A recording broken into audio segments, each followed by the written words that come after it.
ഇപ്പോൾ നൽകാൻ കഴിയുന്ന ഒരു പ്രധാനപ്പെട്ട വാർത്ത ബംഗ്ലാദേശിലെ കൊടും ഭീകരൻ, അതായത് ഈ പ്രക്ഷോഭകാരികൾ ജയിൽ മോചിതനാക്കിയ അൻസുറുള്ള ബംഗ്ലാ ടീമിൻ്റെ അൽ-ഖ്വയ്ദയുടെ ബ്രാഞ്ചാണ് ബംഗ്ലാദേശിൻ്റെ അൽ-ഖ്വയ്ദ ബംഗ്ലാ ടീമിൻ്റെ ABTയുടെ പ്രധാനപ്പെട്ട മുതിർന്ന ഭീകരനായ ബംഗ്ലാദേശി തീവ്രവാദി മുഫ്തി സുബൈർ റഹ്മാനി ഇന്ത്യയിലേക്ക് കടന്നതായിട്ടുള്ള റിപ്പോർട്ടുകളാണ് പുറത്തു വരുന്നത്.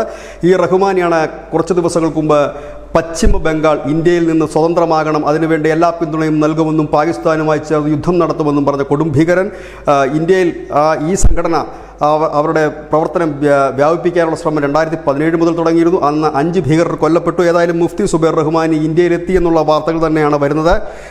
ഈ റിപ്പോർട്ട് പ്രകാരം സെപ്റ്റംബർ 5-ന് പശ്ചിമ ബംഗാളിലെ ഹരിദാസ്പൂർ ലാൻഡ് ബോർഡർ ചെക്ക് പോസ്റ്റ് വഴിയാണ് ഇന്ത്യയിലേക്ക് കടന്നതെന്നും റഹ്മാനി ദില്ലിയിലെ ഇസ്ലാമിക സ്ഥാപനങ്ങളും ഉത്തർപ്രദേശിലെ ദാറുൽ ഉലൂം ദയോബന്ധും സന്ദർശിച്ചതുമായിട്ടാണ് ഈ റിപ്പോർട്ട് പറയുന്നത്. ഇന്ത്യ ഏറ്റവും ഗുരുതരമായ സുരക്ഷാ ഭീഷണിയായി കണക്കൂട്ടുന്ന ഒരു സംഘടനയാണ് ABT. അതിൻ്റെ തലവനാണ് എത്തിയിരിക്കുന്നത്.